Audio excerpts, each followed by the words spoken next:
Infant abduction is every parent's worst fear. I just yell to her, "That's my baby, don't take my baby." She just looks up at me with this look that is almost undescribable in words. I call it demonic. Who are these women? This is every woman. She is your next door neighbor. You just don't know. It's highly likely in many cases that these women are sociopathic. How far will they go? The mother is dragged by the vehicle for approximately 100 feet before she fell to the ground and sustained numerous injuries. She's beating on a 9-month pregnant woman. It was very scary. Suspect opened the stomach and the womb and removed her live infant fetus. With the help of experts, forensic psychologists, and the FBI, this film journeys deep into the world of women who would kill for a baby.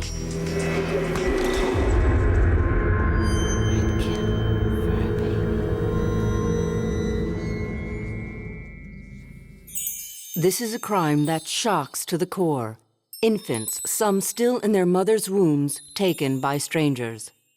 According to the FBI, since 1983, there have been 246 officially recorded abductions of babies under 6 months old. In the last 10 years, the percentage of infant abductions that have become violent has almost doubled.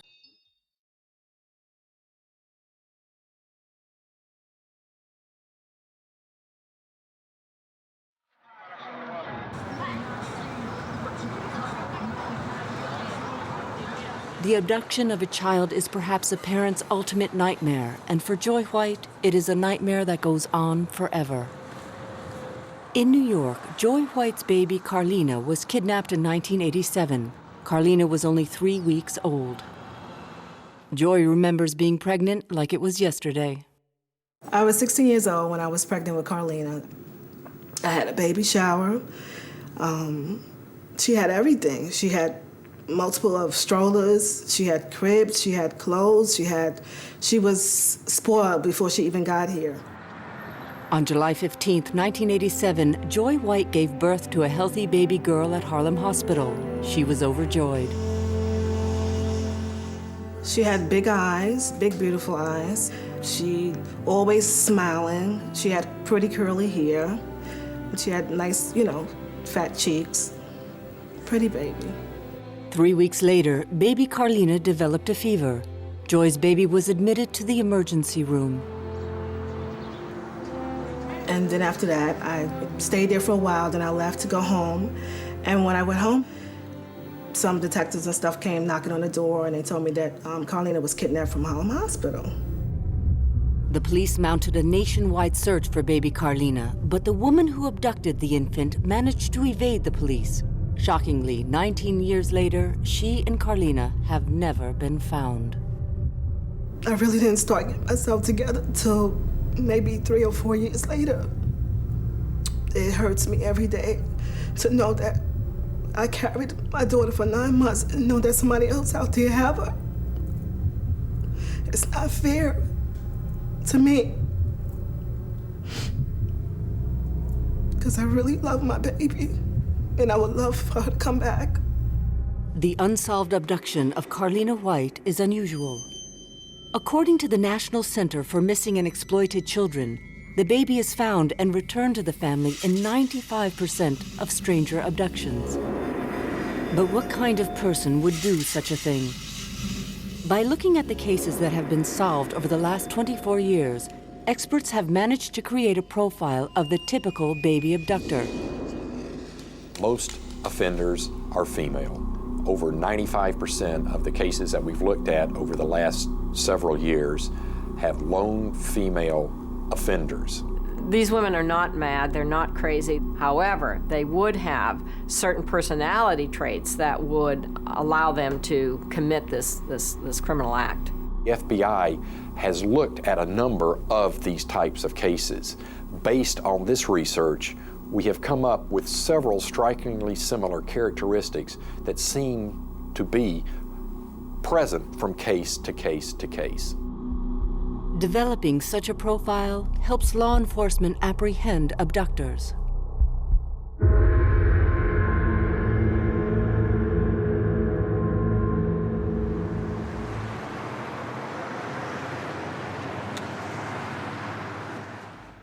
On April 12, 2004, newborn Gracie Barrows was taken from the arms of her mother at Fort Logan Hospital in Stanford, Kentucky. As in Joy White's case, the abductor was a woman dressed as a nurse. The mother told another nurse in the hospital that someone had come in and taken her baby. And so when the staff realized that none of the nursing staff had actually removed the baby from the room, there was some panic that set in. Staff quickly identified this woman as 24-year-old Tanya Shelton, a nurse's aide. She had disappeared at the same time Gracie had gone missing. Police began to search the area for her. We'd done the grid search and was unable to locate her in town or around the hospital or anywhere around the facility. The police issued an Amber Alert to the general public. They were able to give a general description of Tanya and the car she drove. This is an Amber Alert. A child is missing. That alert is issued for Gracie Barrows. She is a newborn who was taken this morning sometime between 3 and 4 o'clock from Fort Logan Hospital in Lincoln County. The child is less than 24 hours old. They also obtained Tanya's cell phone number and managed to call her. They asked her if she had kidnapped the baby. During this conversation, it was short. She tells me that she hasn't had no baby, doesn't know anything about it, that she came by to pick up some stuff she had left at the hospital and was on her way out of town on a vacation. Hours later, Shelton was apprehended by police at a truck stop 130 miles away. But to everyone's surprise, Tanya Shelton did not have the baby. The police started a frantic search. Then, in a deserted alleyway just miles from the truck stop, a dog walker discovered an abandoned baby. When they found baby Grace, she was almost hypothermic. Yeah. And when she gets over there, she sees this baby who's covered from the torso up and uncovered from the torso down, exposed. She thought it was a toy, and then she realizes that this is a real child. Tanya Shelton continued to deny her involvement. But when police started to search her car, the evidence against her began to mount. This is the vehicle that Tanya Shelton was driving when she abducted baby Grace. Well, we found hospital documents, blank birth certificates. We found the tags that go on the child.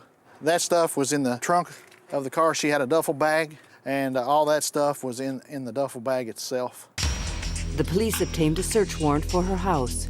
It would be here that the story would take its most dramatic turn.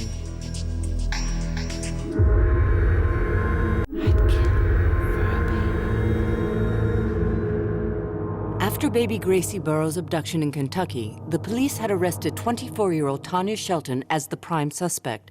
The police issued a search warrant for her home. Went in and seen all the baby stuff that she had. She had tons and tons of books on babies and stuff like that, and I guess that's kind of when it hit me. Tanya had gone to astounding lengths to maintain a lie that she was pregnant. She had written dates, doctor's visits, down on a calendar. When we called the doctor's offices that she had written down on her calendar, she hadn't showed up there. She had never been there.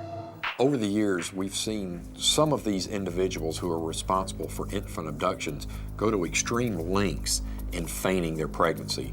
We've seen individuals who actually gain a tremendous amount of weight. We've seen individuals who utilize pillows and other items to feign a pregnancy. Things such as that, anything to make their partner believe that they are in fact pregnant with his child. Tanya Shelton's family was stunned when police questioned them. They never suspected how far Tanya had gone in her deception. Tanya wanted to have a child. She was unsuccessful at having a child, and she had pre-planned this. She had lied to her family. They had had showers for her. They had bought her gifts. She had falsified her ultrasounds. You know, another girl brings her ultrasounds to work, she steals them, claims them as her own. Just an overwhelming abundance of the evidence itself just screams that, you know, this was a cold, no consideration of the family, premeditated kidnapping. With such overwhelming evidence, the police began to reconstruct her plan. Her whole ploy was that she was going to go down here and see this friend out of state, and we feel like that this was her opportunity to grab the child. Her due date was coming up. She gets the child, she falsifies all of her documentation. She calls them, hey, I'm in the hospital, I've had my baby. And that's just kind of the way it played out as to what her motivation was. Tanya Shelton's profile fits exactly what experts now identify as the typical portrait of an infant abductor. The MO of this abductor and her method of obtaining an infant can be very innocuous. She can portray herself to be a healthcare worker and successfully take an infant from a healthcare setting. They tend to be women that are overweight, and that's because they feign a pregnancy. They pretend they're pregnant so that they do gain a lot of weight, so that's one factor.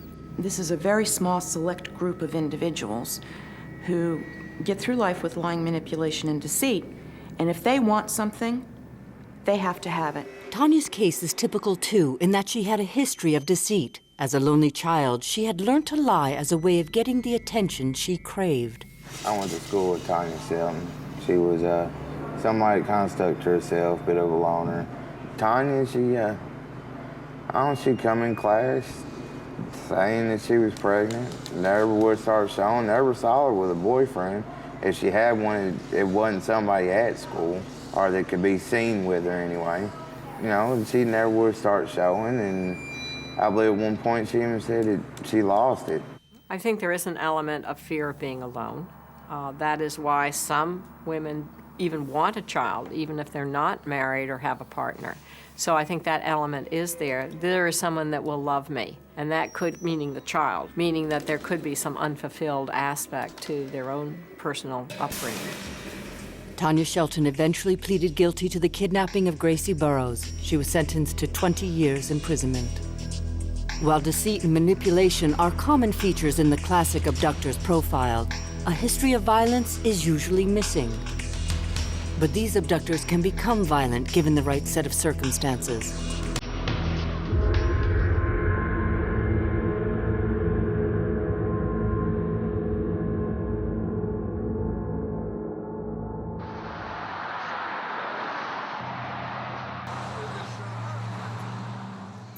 In August 2002, Nancy Chavez was abducted by Paula Lynn Roach in a supermarket parking lot.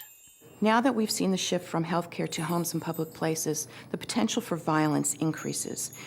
The abductor is determined to achieve her goal, which is to take this child. So she will do anything she has to, and if that includes committing a violent act against the victim mother, she will do that. Like Tanya Shelton, 24-year-old Paula Lynn Roach was falsely claiming to be pregnant. But as time went by, she was under increasing pressure to produce a baby. I first met Paula 2 years before the incident happened, visiting her mother here at the nursing center. She had been saying that she was pregnant, it was going on, and she was a heavy-set girl anyway. She'd been going on a year that she said she was pregnant. I mean, the first time she told me she was pregnant, yeah, she was happy. And I mean, so was I, but we wasn't really together. We were just seeing each other on and off, but I had separated from her at the time when she was pregnant. On Tuesday, August 13th, 2002, a desperate Paula Lynn Roach decided to act. Her plan would put her on a collision course with the Chavez family as they shopped at a local supermarket. It was around 2 o'clock when I went to Walmart supermarket. After my shopping, I headed to the parking lot and I put baby Nancy in the middle seat of the van and I started to load my groceries in the van. I put the shopping cart back, and when I turned around, there was a lady taking Nancy out of my van. As the abduction began, Paula Lynn Roach had no idea the crime was being recorded on surveillance cameras.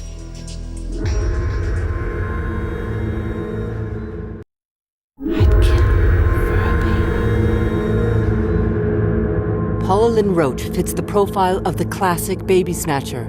She had faked a pregnancy, she had put on weight, and now needed a baby to complete her fantasy. Paula waited at a local supermarket until she saw a child that would fit her story. 3-week-old Nancy Chavez became her target. One of the things that we see in these cases is as the deadline approaches that they have to produce a child for their partner, we see more and more desperate type activity sometimes by these offenders.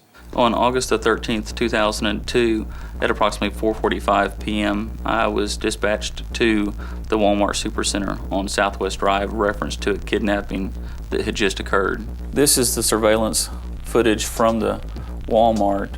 In this video, you can actually see the suspect as she circles through the parking lot. This is the suspect vehicle right here, and you can see it at different moments on the video as the suspect circles the parking lot looking for the child that she wants to kidnap. Here you'll see Paula Roach as she pulls in and she parks and she sits here and she waits, watching people as they walk to and from their vehicle.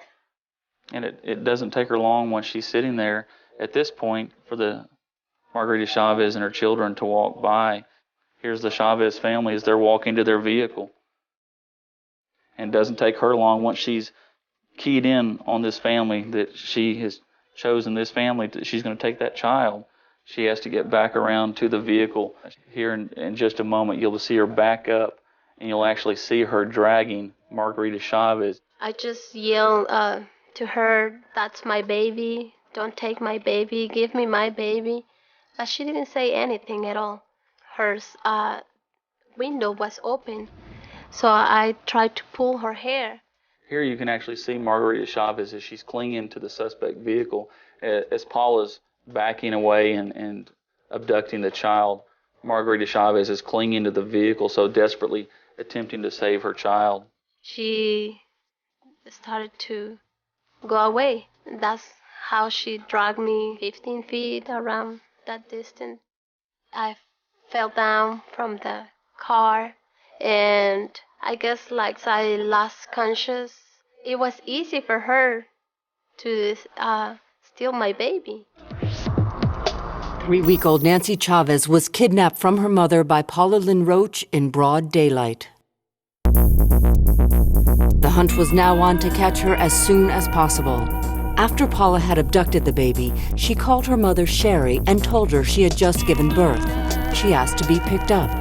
Together, they drove back to the small town of Quanah and to the man Paula claimed was the baby's father. So I walked outside, went over to her car. She opened the back door to the car while she was sitting there holding the baby. When I seen the baby, I thought to myself, I said, "This ain't my girl." I said, this little girl here is a little older. She looks way too much to be just a day old. The following morning, the people of Quanah woke to an Amber Alert and news of the missing baby, Nancy Chavez. Dina Leal worked with Paula's mother, Sherry, at a local nursing home. The next morning, my mother called me and said that she had heard that there was a baby abducted from the Walmart at Abilene the day before. And I knew immediately that it was Paula Roach. It wasn't long before Paula and her mother came to the nursing home to show off the so-called newborn. Sherry was holding the baby when she came in the door. She handed her to me, and I held her and felt on her, looking at her, just telling her how beautiful she was. You could tell her ears had been pierced, no earrings in them. She looked bigger than a one-day-old baby. Her umbilical cord was smooth. You could just tell she wasn't a day old. In infant abduction cases, once the actual abduction has occurred, what we see is that the offender will very openly present the baby as their own. The psychology of the abductor is to have the attention and the adoration and to show off the baby and to be proud of the baby. This is their, if you will, the fatal flaw, is that they stay in the area and people notice them and realize that they don't look like they've just had a baby. Dina was suspicious. Unknown to Paula, she called the local sheriff. But Paula was now in a rush to leave the nursing home with the baby. I followed Paula and Sherry and the baby to her car, watched them get in the car, head down the road where the policeman was waiting down the street. As they rounded the corner around this building, the policeman pulled him over. I couldn't hear any talking, but I heard loud screams, crying from Sherry and Paula. They interviewed her and she admitted to taking the child and admitted that this was indeed the child. Finally, Margarita Chavez got her baby back. Mother and daughter together again. A tearful Margarita Chavez could not contain her joy as police gave her baby back to her. I'm so thankful. There's no words. that can explain how I feel. The infant had a harrowing 30-some hours away from her family. In the police investigation that followed, Paula Lynn Roach's method and motive began to fit the profile of a classic infant abductor. Now, the motive of why women abduct babies can be varied. There can be several motives, but one of the most prominent one is to protect or to save a failing partnership. I think Paula's plan was that she was in love with this man, and she thought the only way to get him to come to her would be to have his baby. And I mean, it was like she was trying everything in the book to try to keep me to stay with her, and I just wouldn't. On May 2, 2003, Paula Lynn Roach pleaded guilty to the charge of aggravated kidnapping. She was sentenced to 10 years imprisonment. Paula Roach may not have intended to injure Margarita Chavez that day in the parking lot, but for others, violence is planned from the beginning. Abducting a baby before it is even born often has lethal consequences.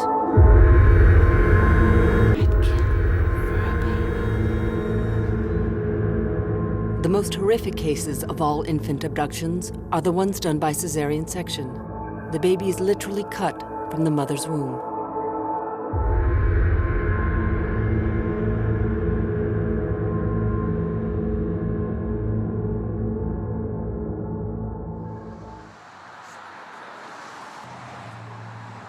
In Covington, Kentucky, a case of attempted fetal abduction would reveal just how much violence one woman was prepared to use to get a baby. I don't understand why any woman would go to the extreme of taking a still pregnant woman, killing her, and cutting an infant from her body. And I don't think society can understand it. 26-year-old Sarah Brady was just a week away from giving birth when she received a telephone call. The woman claimed to have an almost identical name. She introduced herself as Sarah Brody.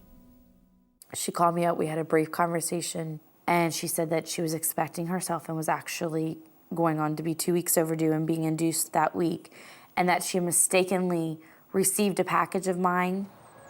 So she gave me her address, and I would probably say within a half an hour I was at her house. And I went in, got a bag, and I took the package, and she said she'd call me when she found the air bill, and that was it. Sarah believed her story and thought no more about it. But Brody would call again.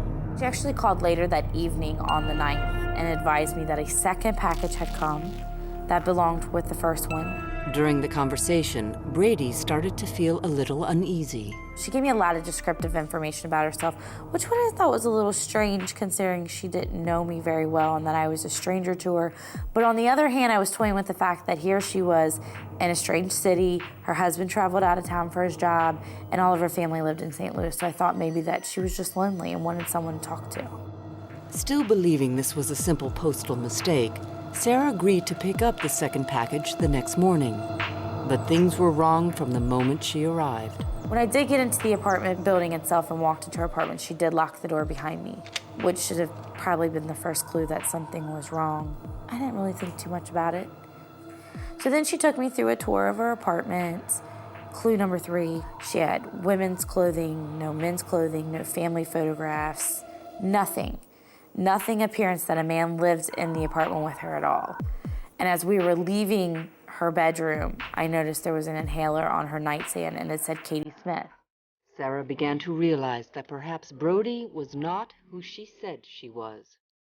Every hair on my body stood up and I knew my gut was telling me, you need to get out.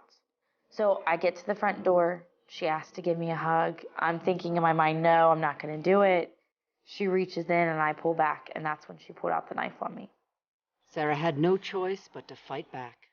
She's just wailing on me. She's punching me in the head. She's punching me in the back. She just started slamming my head against the floor, and she started screaming, you're not going anywhere. You know, you're staying here with me. Everybody always leaves me. And she lunged back at me with the knife.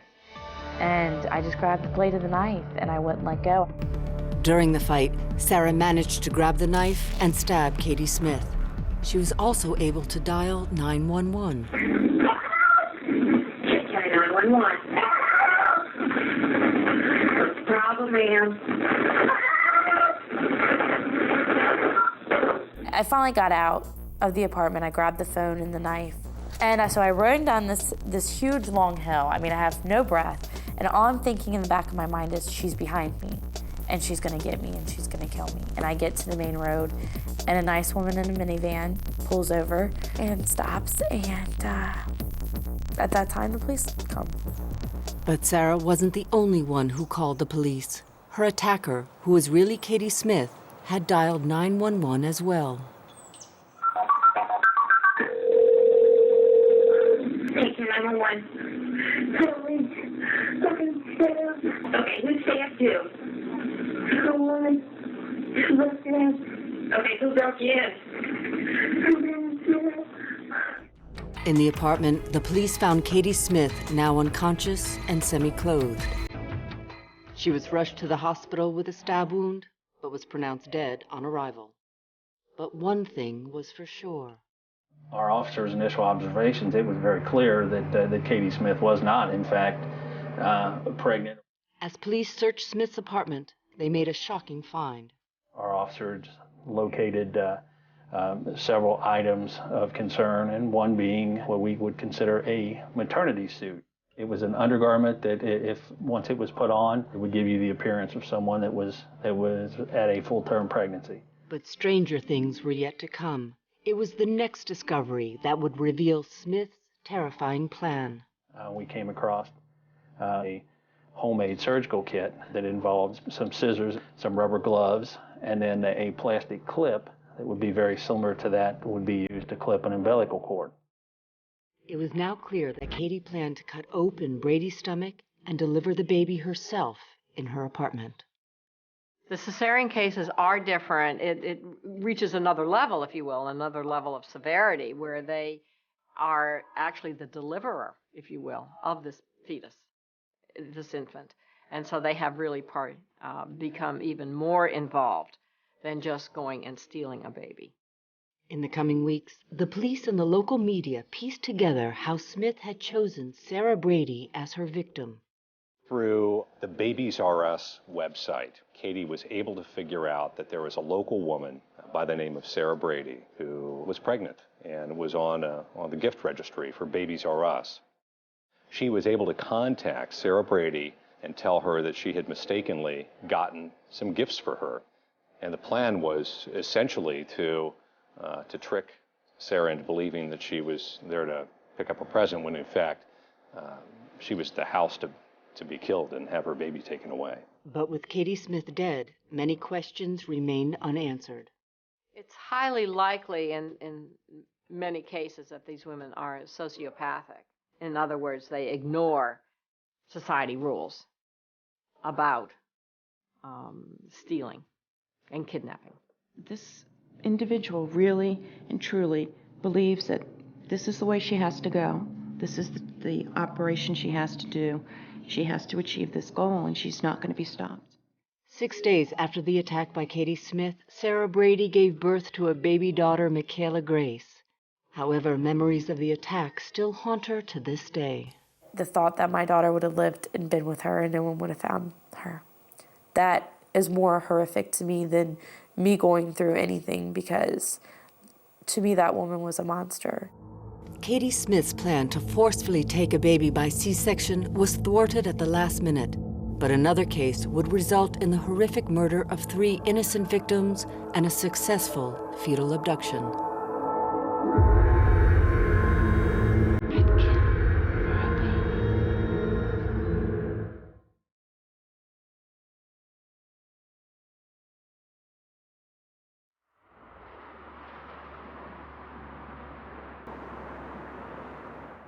Deborah Evans lived in the small community of Addison, Illinois, on the outskirts of Chicago.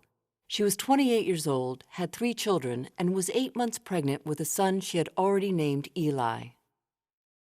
The attack on her is considered one of the most horrific abduction cases ever recorded. It resulted in 3 deaths and the kidnapping of her unborn child. Debbie was the oldest. She was the first of 5 children. She was truly the apple of my eye. I heard that years ago, but she was the first of the 5. But in the middle of the night on November 16, 1995, Sam Evans received a phone call that would change his life forever. I heard the sobbing, crying. First, I had no idea who it was. And I said, hello, hello, hello. And finally, I hear the words coming through the crying and all. And it was, Daddy, Daddy, Debbie's dead, Samantha's dead, and they can't find Joshua. No one can remember, not even hardened homicide detectives, a crime so brutal and bizarre as the murders in this suburban apartment house near Chicago. Police discovered the bodies of Deborah Evans and her 11-year-old daughter, Samantha. Jordan Evans, 18 months old, was found alive next to his dead mother's body. He was covered in blood and had witnessed the entire attack. They frantically searched for her missing 7-year-old son, Joshua Evans. But only when the doctor examined the body did they discover something even more disturbing. We knew there was a large 14-inch laceration to her lower abdomen, but it wasn't until Dr. Tees actually autopsied her that they discovered there was a intact placenta and an umbilical cord in her womb, and that there was, in fact, a fetus missing. The suspect opened the stomach and the womb of Deborah Evans and removed her live infant fetus, a boy. The police were now desperate to locate the perpetrators and the missing child, but it wouldn't be long before there was another horrific development in the case. The next day, November 17th, the police discovered the body of 7-year-old Joshua Evans. He had been poisoned, strangled, and then stabbed to death. The case had now escalated to a triple murder and the kidnapping of a fetus.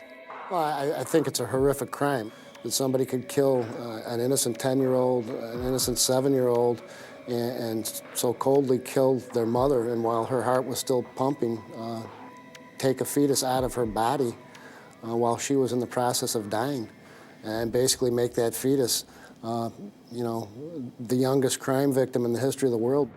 That evening, the police received a tip-off. They apprehended 3 suspects, Laverne Ward, Fidel Caffey, and Jacqueline Annette Williams. Deborah Evans' missing baby was found alive in Williams' arms. Everyone's trying to figure out, and I still don't think we know today, how this baby made it. There was blood splatter high on the walls that related to someone having a blood pressure. If you're dead and you cut somebody open, there is no blood pressure, there's no splattering of blood. The only conclusion that we came up with was that she had to be in the process of dying in order for them to have gotten to the baby quick enough to deliver the baby and for the baby to survive. Her last effort in her life was making sure this baby made it.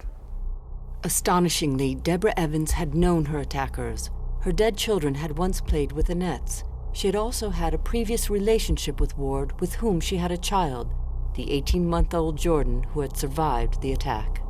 On the night of the attack, Laverne Ward had taken Fidel Caffey and his partner Annette Williams to visit Evans. They went to settle a dispute about the paternity of Deborah's unborn baby. Ward was convinced the child was his. They were allowed into the apartment. Once in the apartment, Debbie was shot once in the head.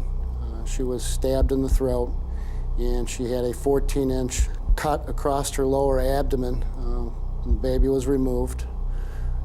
Samantha was in her bedroom. She was ready for bed. She was in a Pocahontas nightshirt. She was stabbed with some poultry shears. She had defensive wounds on her arm. She had been stabbed in the throat and died on her bedroom floor. Joshua had hidden when the killing started. I believe Joshua ran out after Fidel, Jacqueline, and Laverne left the apartment and ran into them. And instead of running to safety, he ran right to his death, basically. They had murdered anyone that was old enough to be a witness. The police began to search for a motive for this abhorrent crime. The investigation centered on Annette Williams and her partner, Fidel Caffey.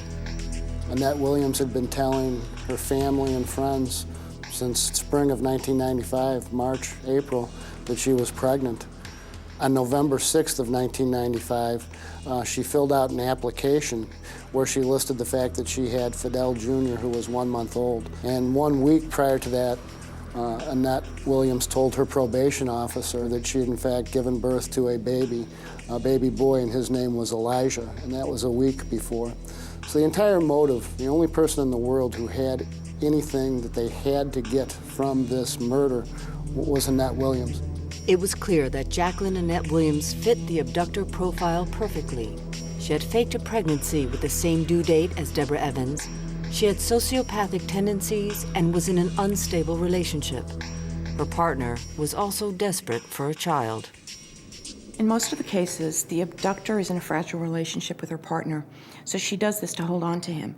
But in some of the cases, the partner's desire for a child with the abductor is so overwhelming and so powerful that she is literally pushed to commit the crime. I think Fidel Caffey and she had been dating for about 2 years. Fidel had 2 requirements for a child, that it be a boy and that it be a light-skinned child so it would resemble him, complexion. In some of the cases, it's the male partner's desire for a child that will drive the female abductor to commit the crime. Williams and Caffey planned to keep the baby as their own.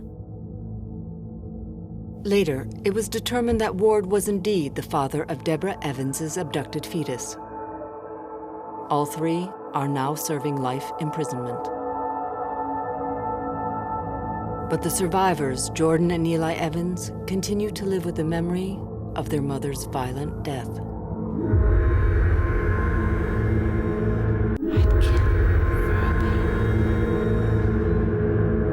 Abduction of a tiny infant is one of the cruelest and most distressing of crimes. The case of the murder of Deborah Evans in front of her 18-month-old son Jordan and the abduction of her unborn fetus by cesarean section would shock the world. No one can remember, not even hardened homicide detectives, a crime so brutal and bizarre as the murders in this suburban apartment house near Chicago. Suspect opened the stomach and the womb of Deborah Evans and removed her live infant fetus, a boy. Amazingly, Deborah Evans's brutally kidnapped fetus survived and is now a school-aged child. He and the rest of his family have had to learn to live with the memories of the horrific attack. Well, having them, just knowing that they were alive, for me, the first few days was the hardest because every time I looked at them, I knew, why I had them, because Debbie and Samantha and Joshua were gone.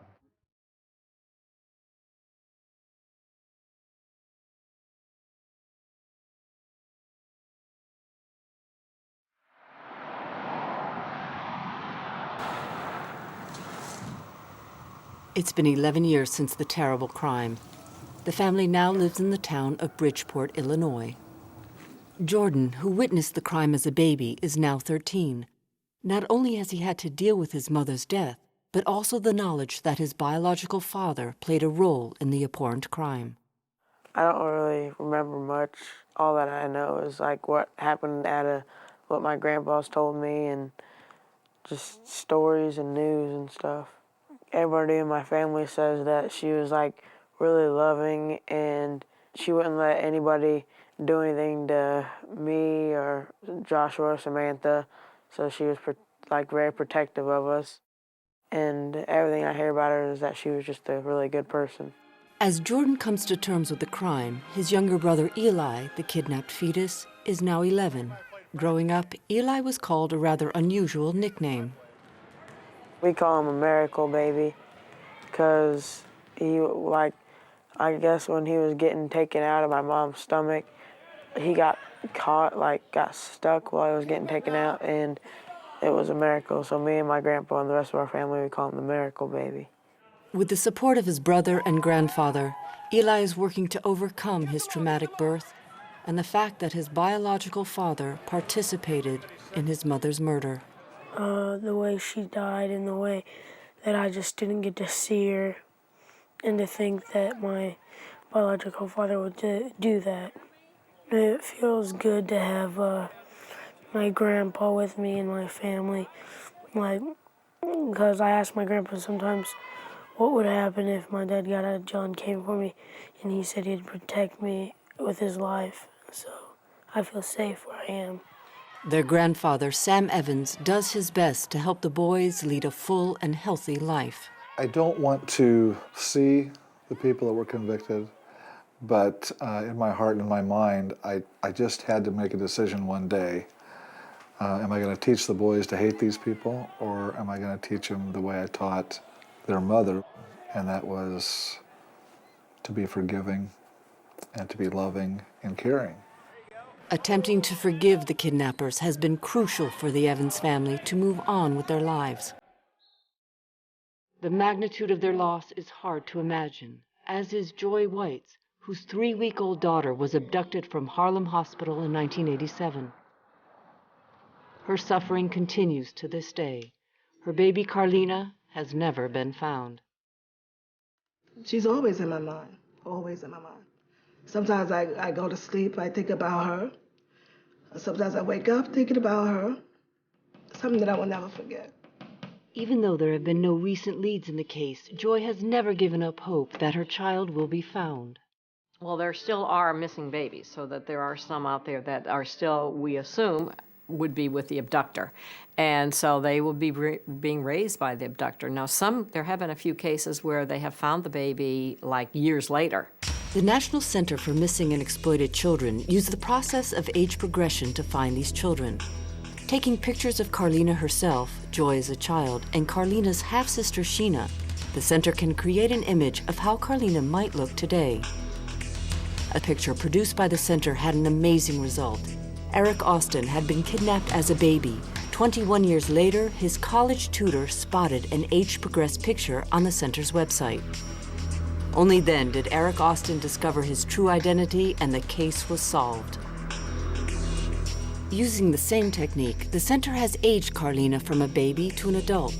This is how the experts believe Carlina would look today. With the picture now displayed on the center's website, there is hope that someone, somewhere, will recognize Joy's lost daughter. Every time I think about, if she was to come home now, tears just come to my eyes. I think about that all the time. Sometimes I just think about if, I'm home and one day they just knock on the door and just say that they found her, that would be the joy of my life. Over the years, law enforcement agencies say that developing the profile of a typical baby abductor has helped their efforts to safely find and return kidnapped babies. But despite these successes, the number of violent abductions continues to rise. It seems that some women are prepared to kill for a baby.